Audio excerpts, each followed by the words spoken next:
So some enormous Space Marine model calls from Games Workshop today. Looks like really quite a big section of the Firstborn army is being removed.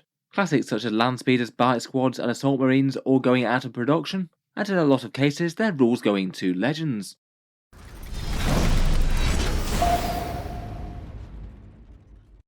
Hello and welcome back to Warspecs Tactics, where today we're talking about Games Workshop Space Marine Culls, removing really quite a big chunk of models from production and also from their upcoming codex, and maybe not the best news to wake up to on the Monday morning for really quite a lot of Marine collectors, myself included. Looks like my own army is going to be taking a fair amount of really quite big hits from this.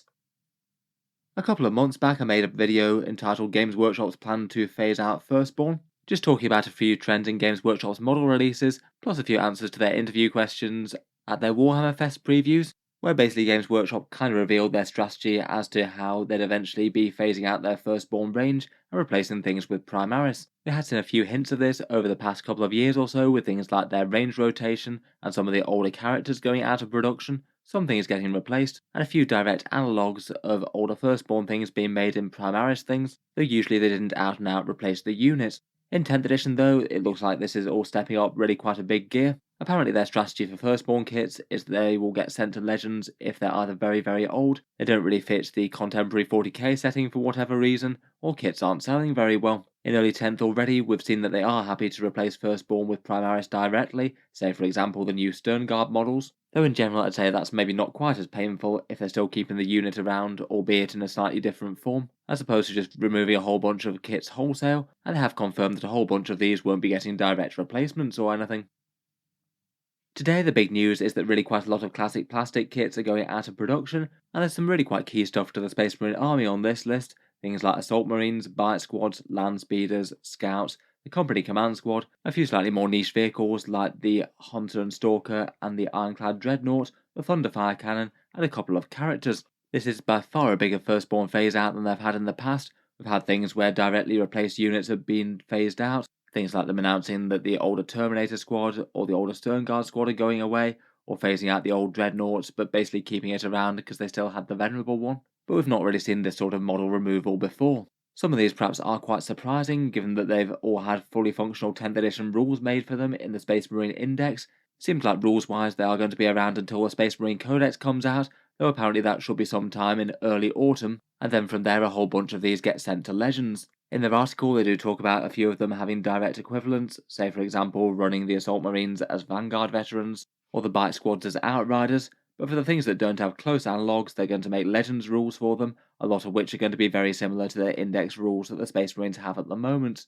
It's certainly bad news for anyone who's got those models in their collection though. You won't be able to run them at any sort of competitive games anymore. The units will be left out of balance updates, so if they're weak they'll never get any better, and if they're overpowered they won't get reined in as well, which might make you feel a bit bad about using them, and having Legends datasheets I think doesn't bode particularly well for support into the distant future. They're going to get more and more of an afterthought in rules updates from here on in. I think at the moment we don't know the full picture yet. We've got the Space Marine Codex coming out in autumn, and that is going to bring with it a whole bunch of Space Marine releases. I think we are actually odds on to get at least a few of these redone in Primaris form, maybe similar to how the Sternguard were for the Leviathan launch box. As we'll get onto, I think that things like the Assault Marines and the Scouts are perhaps some of the most likely to get that treatment, which might be partly why they're going away at this stage. But I think that it's pretty guaranteed that the majority of these won't be getting new Primaris sculpts, or at least not things that directly reflect them in the state that they are now. And maybe a little bit surprised at just how many of these are going all in one go. GW have been making noises saying that they're specifically not removing the entire Firstborn range,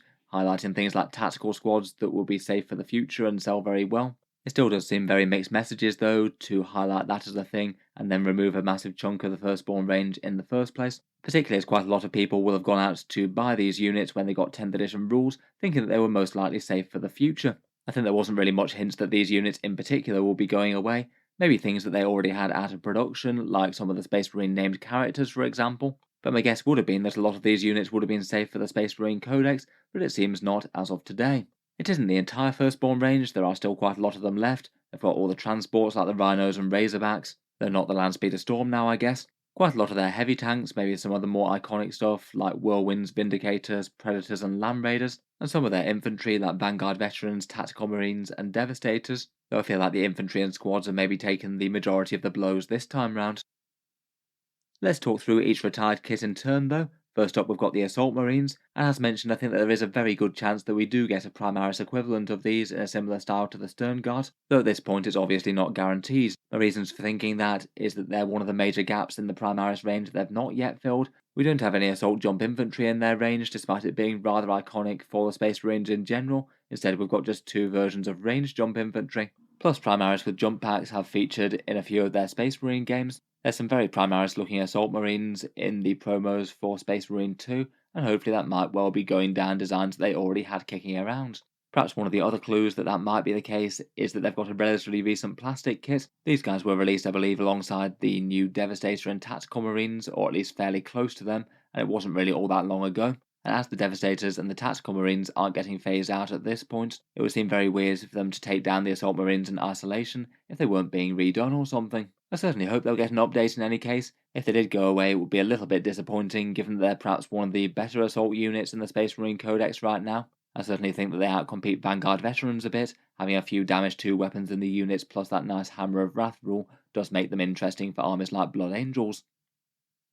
Next up, we've got the Bike Squads, perhaps one of the least unexpected models to get phased out, I think. Particularly the standard Space Marine Bikers are among some of the oldest kits in the Space Marine range. They might be one of the oldest plastics, I think, basically hailing from the era beyond regular things like Tactical Marines were redone. They never really had a middle update in between the very, very old kits and the Primaris. When Outriders came out, they did feel like pretty much a direct replacement to them. Very similar aesthetics, but in a bigger, chunkier and Primaris profile, and Games Workshop do say that you could just run them as them if you'd like. I guess datasheet wise, you'd probably lose options, given that the Outriders really don't have any. Wouldn't be good news for things like special weapon bikers, or bikers modelled with sergeant type weapons. The Outriders tend to be really quite plain and focused on the anti-infantry stuff. Otherwise, the scout bikers are going over as well. Maybe a bit of a peripheral kit as Space Marines go, though some people definitely had them. I'd be very surprised if we get them directly replaced in any way. They just seem like they're a little bit niche. And then the attack bike, I think few people would argue that it's a particularly pretty kit in the Space Marine range, but again it's perhaps one that quite a lot of players are likely to have in their collections. Fast-moving multi-melters have been very useful over the past couple of editions, and they've been able to deliver that in quite a focused way. When it came out, at least to me, it did seem pretty clear that the Invader ATV was essentially meant to be the Primaris redesign of the attack bike, going from a biker with a sidecar to more of a dune buggy, perhaps going for a bit more of a redesign rather than a direct replacement like the bikes were. I'd say that maybe none of these are going to be massively missed just on a pure modelling basis, perhaps, though particularly the bikes and attack bikes I think will be key parts of a lot of people's biker armies, and could be massively problematic for certain Space Marine collections to see go to Legends. The next one, and perhaps one of the ones I missed the most, might be the classic Landspeeder. This again is fairly iconic for the Space Marines and also builds the Landspeeder Tornado and Landspeeder Typhoon. One of these was the first Warhammer miniature that I ever painted back in the 3rd edition starter set, I want to say. So very sad to see these go away. I still got a fair few nicely magnetised ones in my collection as well, definitely a big hit to my army.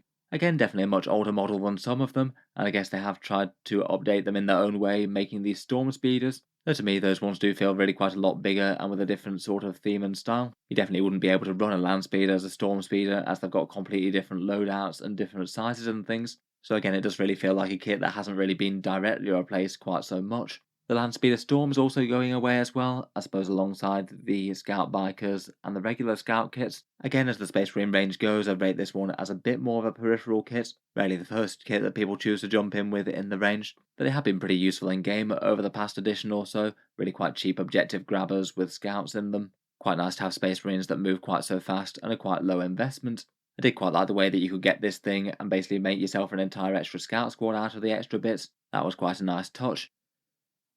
Talking of which, the Scouts and the Scout Sniper units are also going away. Again, like the Assault Marines, my guess would be that there's a pretty high chance of these being redone in a new plastic kit, kind of similar to how the Black Templars had their Neophytes redone. And we have seen other things from the Black Templar range make their way into the standard Space Marine range these days. Things like the Pyre-Blaster that was on their Crusader squad that you can now have in the Infernus Marines.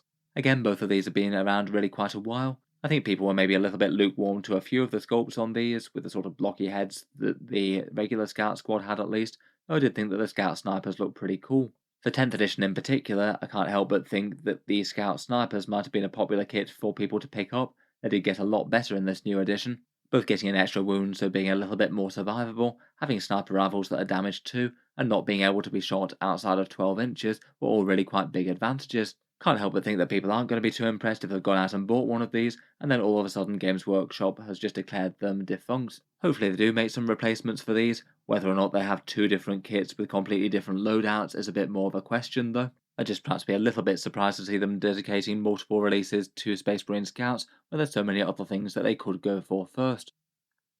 Next up, we've got the standard company command squad, the one that comes with a captain plus apothecary, champion, and ancient. These guys were really quite a good source of Space Marine value over the past edition, where they could all be run as individual characters. You'd get quite a lot of points in the box for this one if you did want to economise a bit. Though in 10th edition their data sheet was redesigned quite a lot, putting them all into one squad. I believe that this is the last Firstborn captain that's in the range, so after this guy goes away there might be no more Firstborn captain. Perhaps he'd just be represented by the Primaris captain now, and fingers crossed if that happens he might be able to mix with things like tactical marines, you never know.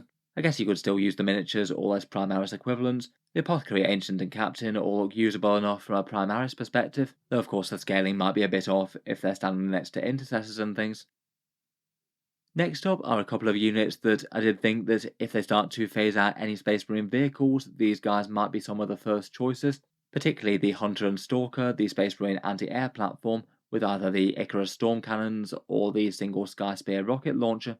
The Hunter or Stalker I think was a fairly niche kit for Space Marine players to pick up. I think perhaps not helped too much because it's rarely been good in game. Its anti-fly rule often mean that it gets subpar rules against anything else, and flyers and aircraft just don't usually tend to be quite so common that they actually are worth taking a dedicated pick against. As Space Marine Firstborn units go, this is one of the most recent though. It does always feel a bit weird when Games Workshop's actually taking down a relatively recent plastic release. There's just so many other kits in Warhammer that came out a long time before this, but I would guess that their sales numbers for it are pretty dire.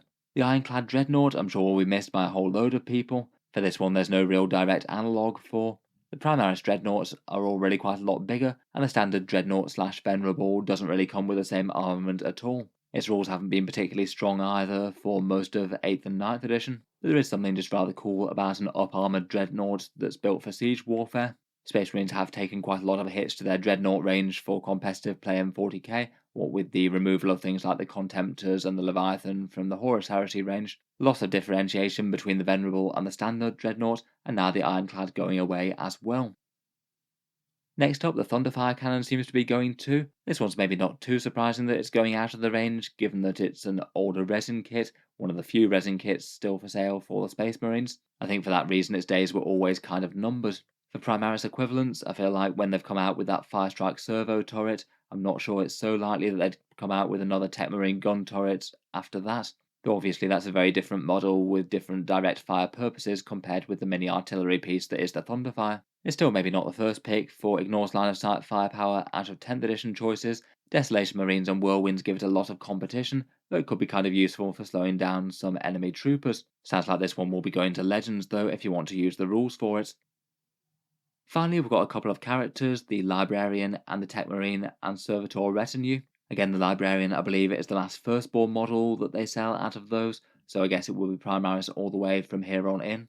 Kind of a shame as I think he's got a rather fun little sculpt on this guy, branching his staff, casting some psychic powers, plus the rather creepy cherub jutting out over his shoulder. The Tech Marine and Servo harness I think is also a sad loss really. Again, he's a rather iconic model to 40k, where the new one I think hasn't really captured the exact same themes. He's perhaps a lot more reserved looking without the full servo harness, plus doesn't come with quite as many guns or attacks between the plasma cutter and the flamer and things. It could also mean the curtains for the Servitor unit as well. Certainly not exactly the biggest thing in Space Marine armies, but sometimes was a useful choice just to have sitting around on objectives or things, as sometimes they were costed really quite cheaply, a bit less so at the moment though.